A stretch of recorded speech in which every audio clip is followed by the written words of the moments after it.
नमस्ते भाई। देखिए, आप भी इस वीडियो का टाइटल देख के, थंबनेल देख के समझ गए होंगे कि सर के मुंह से आज ऐसा क्या निकलेगा। ऐसे कौन से तरीके, ऐसे कौन से प्रवचन, ऐसी कौन सी रामबाण और ऐसी कौन सी गाइडलाइन हमें मिलेगी, और ऐसा कौन सा सबसे छोटा रास्ता जिससे हमें फटाफट से नौकरी मिल जाए, फटाफट से सक्सेस मिल जाए। तो सबसे पहले एक गंदगी जो दिमाग में होती है कि सक्सेस किसी शॉर्टकट से मिलती है, और जीवन में जो नौकरी है ये बिना पढ़े या कुछ ऐसे तरीके होते हैं कि उन तरीकों पे चल के नौकरी मिलती है। तो ये बिल्कुल भी निकाल दीजिए अपने दिमाग से। जीवन में जो भी आदमी सक्सेस हुआ है वो किसी शॉर्टकट से सक्सेस नहीं हुआ है, और अगर हुआ भी है वो शॉर्टकट से तो ज्यादा लंबे तक वो टिकाऊ नहीं है। आपको मेरी बात समझ में आ रही है? आप बार बार पूछते हो कि सर नौकरी कैसे लगेगी, पढ़ाई कैसे करें, तो उसके लिए मैं भी आपको बता रहा हूं, केवल एक ही तरीका है नौकरी लगने का कि पढ़ाई करो। केवल पढ़ाई करो, पढ़ाई करो, पढ़ाई करो, मेहनत करो। मैं अपने मुंह से कोई ऐसी बातें नहीं निकालूंगा जिससे कि आपको लगे कि यार ये चीज है, ये चीज हमें पता चल गई, अब इसी पे हम काम करेंगे। जैसे न्यूज चैनल्स में होता है ना, वो लोग इंटरव्यू देने होते हैं, जब डिबेट जब चलती है तो एंकर के मन में हमेशा ये चीज चलती रहती है, कुछ ऐसा चीज अपने मुंह से निकाल दें जिससे कि हमारे शो की टीआरपी दुगनी हो जाए। तो स्टूडेंट भी ये चाहता है कि हमें भी कुछ ऐसी बात पता चल जाए कि फट से नौकरी लग जाए। तो ये सब बात आप अपने मन से निकाल दीजिए। केवल मेहनत ही आपके पास एकमात्र हथियार है। जो भी स्टूडेंट गवर्नमेंट एग्जाम की तैयारी करने वाले, मैं इस वीडियो में ऐसी कुछ खास या कुछ नई बातें नहीं बताने वाला हूं। जो स्टूडेंट गवर्नमेंट एग्जाम की तैयारी करने वाले, मैं बस उनके लिए बहुत सिंपल सी गाइडलाइन बताने वाला हूं, बस वो आप समझिए। देखिए ध्यान से, सबसे पहले आप जिस भी एग्जाम की तैयारी कर रहे हैं उसका सिलेबस कंप्लीट कीजिए। मैं बार बार वही दो बातें बोलता हूं। देखिए, स्टूडेंट्स क्या है कि बड़ा कंफ्यूज रहता है, वो कभी इस टीचर से पढ़ेगा, कभी उस टीचर से पढ़ेगा, कभी यूट्यूब से पढ़ेगा, है भी, कभी पीडीएफ डाउनलोड करेगा, कभी बुक खरीद के पढ़ेगा। नहीं, दुनिया में जितने भी टीचर्स हैं, जो भी पढ़ा रहे हैं, वो सबके सब बढ़िया हैं। आप जिस भी टीचर के साथ आपकी ट्यूनिंग बैठती है, आप उस टीचर का बैच लीजिए, चाहे वो YouTube पे फ्री पढ़ा रहे हैं, चाहे वो किसी ऑनलाइन क्लासेस ले रहे हैं। आप एक ही टीचर को पकड़िए, चाहे वो मैं हूं, चाहे कोई भी टीचर है, जहां से आपको समझ में आता हो, जिसकी भी टीचिंग आपको पसंद आती हो, आप उस टीचर का बैच कंप्लीट पढ़िए। आपको पहले एक बार सिलेबस कंप्लीट करना है, दूसरा फिर आपको उस चीज का रिवीजन करना है। रिवीजन करने के बाद फिर सबसे बाद में चीज आती है कि आप प्रीवियस ईयर के क्वेश्चंस की प्रैक्टिस करिए। आप जैसे सिलेबस कंप्लीट करते हो, आप दुनिया भर के ओलंपियाड के क्वेश्चन डाउनलोड कर ला, यहां टेलीग्राम से क्वेश्चन निकाला, फेसबुक से क्वेश्चन निकाला, व्हाट्सएप के फर्जी ग्रुप है उनसे सवाल निकाला, और उन तरह की बिल्कुल बेकार की चीजों में आप फंस जाते हो। वैसा बिल्कुल भी नहीं करना। सिलेबस एक बार सही से कंप्लीट करने के बाद आप प्रीवियस ईयर के क्वेश्चन सॉल्व कीजिए। वो बहुत 15-15, 20-20 साल पुराने नहीं, केवल 5 साल पुराने आपको प्रीवियस ईयर के क्वेश्चंस लगाने। आपको कोई बुक भी लेने की जरूरत नहीं है, सारी पीडीएफ अवेलेबल है, आपको इंटरनेट पे सारी पीडीएफ मिल जाएंगी। हमने भी अपने टेलीग्राम चैनल पे पीडीएफ डाली हुई है, आप वहां से पीडीएफ डाउनलोड करो और उनको सॉल्व करो। उसके बाद अगर आप में कोई क्षमता बचती है, कोई ताकत बचती है, तो आपको केवल मॉक्स लगाने, मैक्सिमम मॉक्स आपको लगाने। बच्चे कहते हैं सर मॉक हम किसका खरीदे, किसका मॉक लगाए? देखिए, जो मॉक कहीं का भी लगाओ, किसी भी ऑर्गेनाइजेशन का मॉक लगाओ, सब में सेम सवाल होते हैं। बस ये है कि वहां पे सवाल दूसरे नंबर पे, वहां पे सवाल 100वें नंबर पे, वहां पे पहले मॉक में सवाल है, उसमें 60वें मॉक में सवाल है। सेम ही लड़के वो मॉक बना के बैठे हैं। तो आप मॉक लगाइए, सबसे ज्यादा मैक्सिमम कम से कम 40-40, 50-50 मॉक्स आपको लगाना है। ये 3 स्टेप जो बच्चा करेगा उसी का जीवन में कुछ होगा, और जो बच्चे इधर उधर भटकते रहते हैं उनका कुछ भी नहीं होने वाला। ठीक भाई? दूसरी बात कि बुक्स और पीडीएफ, बहुत सारे बच्चों को शौक होता है भंडारा लगाने का ना, कलेक्शन इकट्ठा करने का। यूट्यूब में फोल्डर बनाते हैं अलग अलग टीचर्स के नाम से, ये इनकी पीडीएफ है, ये इनकी पीडीएफ है, ये इनकी पीडीएफ है। वोकैबुलरी की अलग पीडीएफ बनाते हैं, बुक्स की अलग पीडीएफ बनाते हैं, सवाल की अलग पीडीएफ बनाते रहते हैं। तो उससे बस केवल ग्रंथ इकट्ठा होता है, आप उनको कभी सॉल्व करके नहीं देखते। उस बच्चे का जीवन में कभी कुछ नहीं होगा जो बस पीडीएफ का भंडारा लगाता रहेगा। आप जो भी पीडीएफ कलेक्ट करते हैं, जो भी बुक्स आपके पास हैं, आप उसको कंप्लीटली सॉल्व करो, उसको कंप्लीटली सॉल्व करो, अपनी बात पे अड़िग रहो, स्थिर रहो, आपको हिलना नहीं है। पूरे पूरे कमरे को लाइब्रेरी बना देते हैं, प्रीवियस ईयर की 8-8 पब्लिकेशन की बुक खरीद रखी हैं। भैया क्यों कर रहे हो? सारी पब्लिकेशन में वही सवाल दे रखे हैं, बस नंबर ही तो इधर उधर हो रखा है। तो आप जो भी बुक्स हैं आपके पास जो भी पीडीएफ है, उसको कंप्लीट सॉल्व करो। हाँ, लेकिन पहचान आपको रखनी है कि कौन से आपके एग्जाम के लिए रेलेवेंट है, कौन सी काम की चीज है और कौन सी खराब चीज है। आप समझदार हो, सब अपना अच्छा बुरा जानते हो, आपको कम पढ़ना है। देखो, बहुत ज्यादा पढ़ने से सरकारी नौकरी नहीं लगती, कम और सटीक पढ़ने से सरकारी नौकरी लगनी है। और कम और सटीक पढ़ाई की पहचान आप खुद से खुद ही करोगे। हम भूल जाते हैं, देखो ये तो समस्या है। अब उसके लिए च्यवनप्राश वगैरह खाओ और क्या ही कर सकते हो। बाबा जी की भभूत खाइए, बंगाली बाबा का चूर्ण आता है, और गाय का दूध पीजिए, बकरी का दूध पीजिए। तो इनसे जो है अब भूलने, यार हम भूल जाते।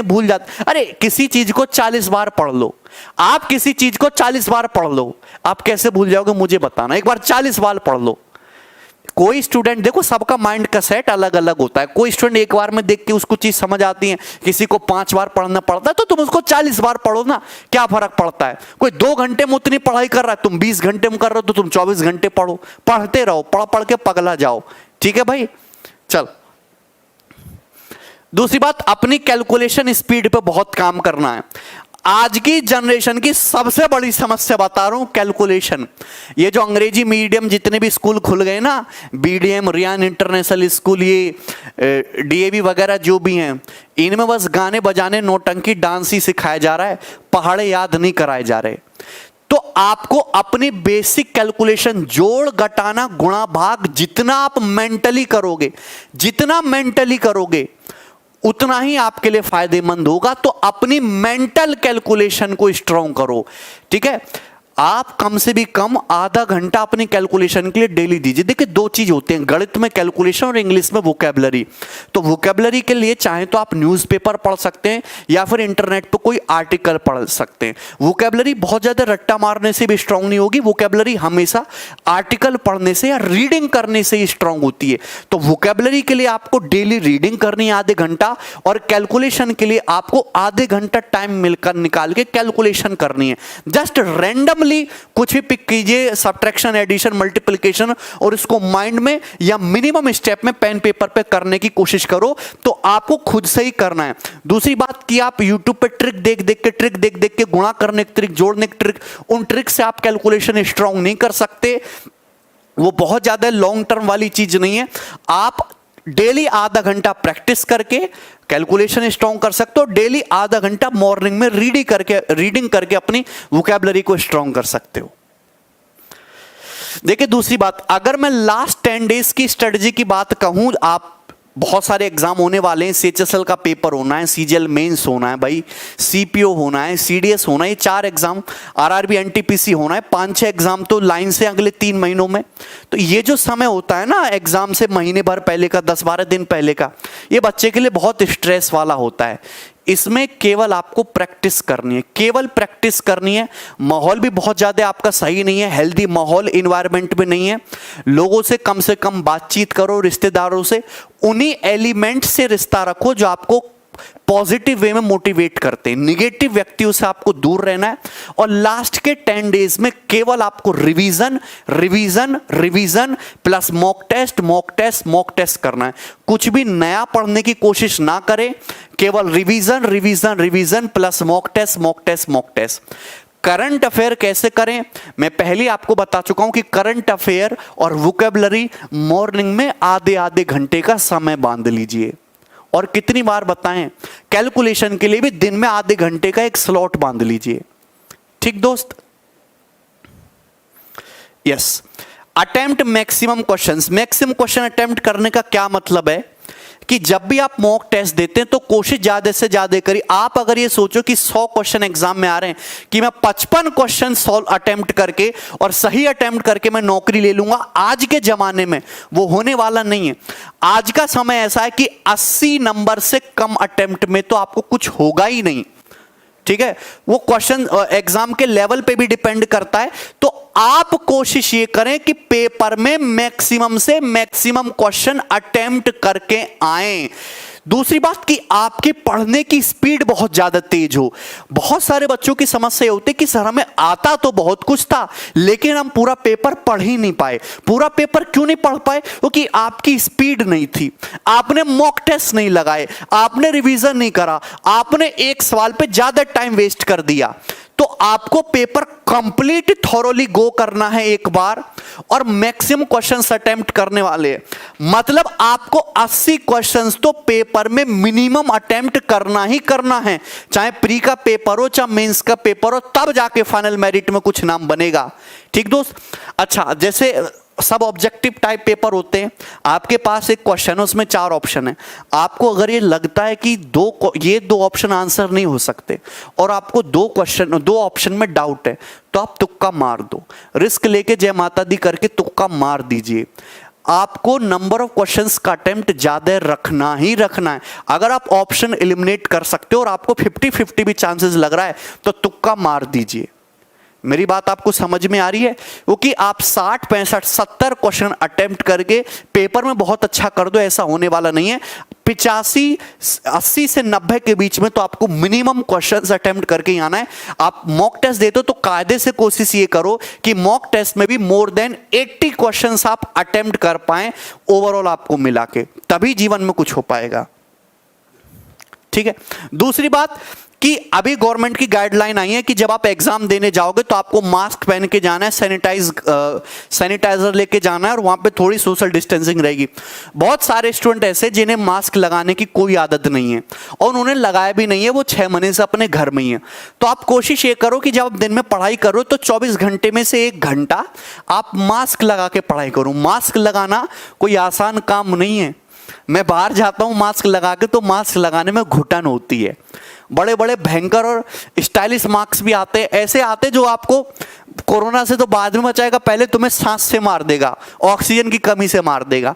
तो आप कोशिश ये करो कि जो मास्क हो वो ऐसा हो, 3 लेयर्ड मास्क होना चाहिए कि आप इतनी हैबिट मास्क की लगा लें कि जब आप एग्जाम हॉल में 1 घंटा जब आप मास्क लगा के पेपर सॉल्व करेंगे तो आपको किसी प्रकार की घुटन ना हो या किसी प्रकार की आपको उससे एलर्जी ना हो, आपको गुस्सा ना आए, आपको इरिटेशन ना हो। तो 24 घंटे में से आप 1 घंटा कंटिन्यूअस मास्क लगा के रीडिंग करें या एक मॉक टेस्ट मास्क लगा के सॉल्व करें, क्योंकि वहां पे ये चीजें आपको इरिटेट कर सकती है।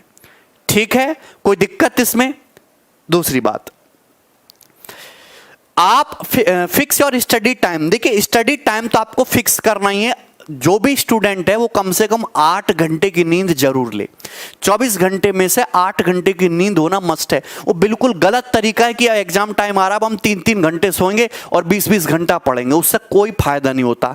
टारगेट लेके पढ़ाई करनी है और आपको टाइम टेबल लास्ट का जो मंथ होता है ना, इसमें टाइम टेबल आपको फिक्स कर लेना चाहिए कि सुबह वोकैबुलरी होगा, करंट अफेयर होगा, 3 घंटा रिवीजन होगा, एक मॉक टेस्ट होगा, फिर जीएस का रिवीजन होगा, फिर ये नोट्स रिवाइज होंगे। इस तरीके से आपको टाइम स्लॉट लास्ट के 15 दिन में तो मिनिमम आपको टाइम स्लॉट बना ही लेना है। ठीक है? लेकिन मैं बार बार वही चीज बोल रहा हूं कि आपको 8 घंटे की नींद जरूर लेनी है। ठीक है दोस्त? ओके। सबसे ज्यादा इंपॉर्टेंट जो सीएचएसएल वाले बच्चे हैं, सीएचएसएल का एग्जाम अभी नजदीक है, 12 तारीख से सीएचएसएल का एग्जाम शुरू होने वाला है। ठीक है? और अभी प्री का पेपर होना है। हालांकि सीएचएसएल के 3 शिफ्ट के एग्जाम ऑलरेडी हो चुके हैं, उनकी मैंने एनालिसिस भी कराई थी। आप उन वीडियोस को भी जाके हमारे यूट्यूब चैनल पे देख सकते हो, गगन प्रताप मैथ्स पे। वो जो मेमोरी बेस्ड क्वेश्चन है सीएचएसएल के, जो 3 शिफ्ट में पेपर हो चुके हैं, उनकी पीडीएफ आपको हमारे टेलीग्राम चैनल पे मिल जाएगी। आप उस पीडीएफ को डाउनलोड करना, डिस्क्रिप्शन में मैं लिंक डलवा दूंगा टेलीग्राम चैनल का, पीडीएफ भी। आप वहां से उनको पीडीएफ को डाउनलोड करना, सॉल्व करके देखना। जहां तक मेरी उम्मीद है कि पेपर तो ऑलरेडी सेट कर चुका था एसएससी, वो उन पेपर्स को चेंज नहीं करेगा। करंट अफेयर वाला पोर्शन चेंज हो सकता है। ठीक है दोस्त? लेकिन जहां तक हमारी उम्मीद है कि पेपर जो ऑलरेडी एसएससी सेट कर चुका है वही पेपर आपको वहां पे देखने को मिलेगा। पेपर बहुत ज्यादा कठिन नहीं आने वाला है सीएचएसएल का। और सीजीएल मेंस के जो बच्चे 1 महीने बाद सीजीएल मेंस होना है, अब यहां से ठीक वो मैक्सिमम से मैक्सिमम मॉक टेस्ट लगाएं। सीजीएल मेंस का बहुत सारा फ्री कंटेंट मैंने आपको टेलीग्राम चैनल पे डाला हुआ है, सारा प्रीवियस ईयर का कंपाइलेशन, ठीक है दोस्त। और आपके भाई सीएचएसएल के एग्जाम से पहले मैं कोशिश करूंगा